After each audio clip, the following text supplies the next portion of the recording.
بسم اللہ الرحمن الرحیم۔ السلام علیکم ورحمۃ اللہ وبرکاتہ۔ امید ہے کہ آپ لوگ خیر و عافیت سے ہوں گے۔ اللہ پاک آپ کو سلامت رکھے۔ آج ہم حضرت سلیمان علیہ السلام کا ایک نہایت دلچسپ واقعہ آپ کو سنائیں گے۔ آپ سے گزارش ہے کہ واقعہ مکمل سنیں اور ویڈیو کو آخر تک دیکھیں۔ حضرت سلیمان علیہ السلام اللہ تبارک و تعالیٰ کے برگزیدہ بندے تھے اور حضرت داؤد علیہ السلام کے بیٹے تھے۔ حضرت داؤد علیہ السلام کی طرح اللہ تبارک و تعالیٰ نے حضرت سلیمان علیہ السلام کو بھی علم اور نبوت سے نوازا اور بہت سے معجزات عطا کیے۔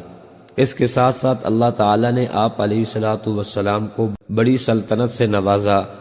آپ تخت سلطنت پر 40 برس جلوہ گر رہے۔ آپ جانوروں کی بولیاں سمجھتے تھے۔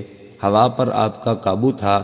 آپ علیہ السلام کی سب سے بڑی خصوصیت یہ بھی تھی کہ آپ کی حکومت صرف انسانوں پر نہیں تھی بلکہ جنات، شیاطین اور پرندوں پر بھی آپ علیہ السلام کی حکومت تھی۔ بیان کیا جاتا ہے کہ حضرت سلیمان علیہ السلام آسمان و زمین کے درمیان ہوا میں اڑا کرتے تھے۔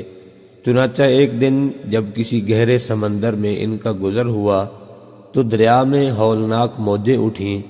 دیکھ کر ہوا کو پھیل جانے کا حکم دیا اور جنات کو دریا میں غوطہ لگا کر نیچے کا حال معلوم کرنے کا کہا۔ جب حضرت سلیمان علیہ السلام کے حکم سے جنات نے دریا میں غوطہ لگایا تو اس میں ایک موتی کا خوبصورت اور چمکدار گھر دیکھا جس میں کوئی دروازہ نہیں تھا۔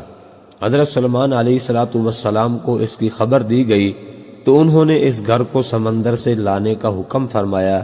چنانچہ جنات نے اس کو سمندر سے نکال کر حضرت سلیمان علیہ السلام کی خدمت میں پیش کیا، جس کو دیکھ کر انہیں بہت تعجب ہوا اور اللہ تعالیٰ سے دعا کی جس کی وجہ سے اس گھر کا دروازہ کھل گیا۔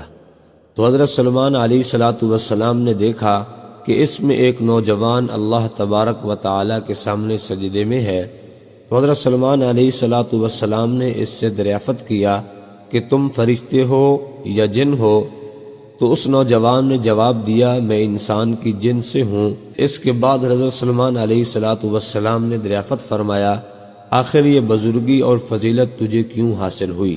اس نوجوان نے عرض کیا کہ حضرت مجھے یہ فضیلت والدین اور ان کے ساتھ حسن سلوک کے سبب حاصل ہوئی ہے۔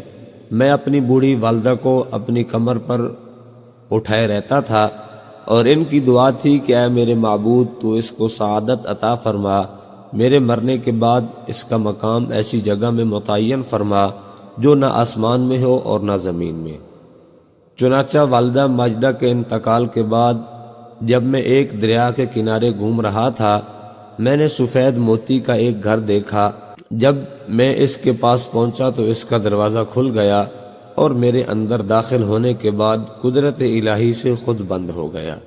مجھے نہیں معلوم اب زمین میں ہوں یا آسمان میں ہوں یا ہوا میں ہوں، اللہ تعالیٰ ہی مجھے رزق عطا فرما دیتا ہے۔ حضرت سلیمان علیہ السلام نے دریافت کیا آخر اس میں تجھے روزی کس طرح حاصل ہوتی ہے؟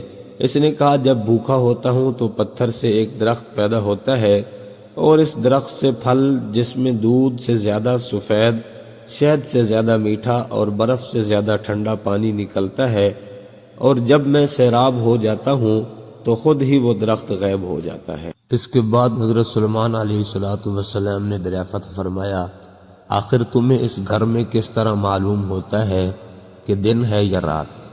تو اس نے جواب دیا کہ جناب جب صبح صادق طلوع ہوتی ہے تو یہ گھر سفید ہو جاتا ہے اور غروب آفتاب کے بعد اندھیرا چھا جاتا ہے، بس اس طرح میں دن اور رات کے درمیان متعین کر لیتا ہوں۔ اس کے بعد حضرت سلیمان علیہ السلام کی دعا سے وہ گھر دریا کی گہرائی میں اپنے مقام کی طرف گیا۔ اس حکایت سے معلوم ہوا کہ ماں باپ کی خدمت کس قدر عظیم کام ہے۔ بے شک جو والدین کی خدمت کرتا ہے وہ اپنی دنیا بھی اچھی کرتا ہے اور آخرت بھی۔ اللہ تعالی ہم سب کو اپنے والدین کی صحیح خدمت کرنے کی توفیق عطا فرمائے، آمین ثم آمین۔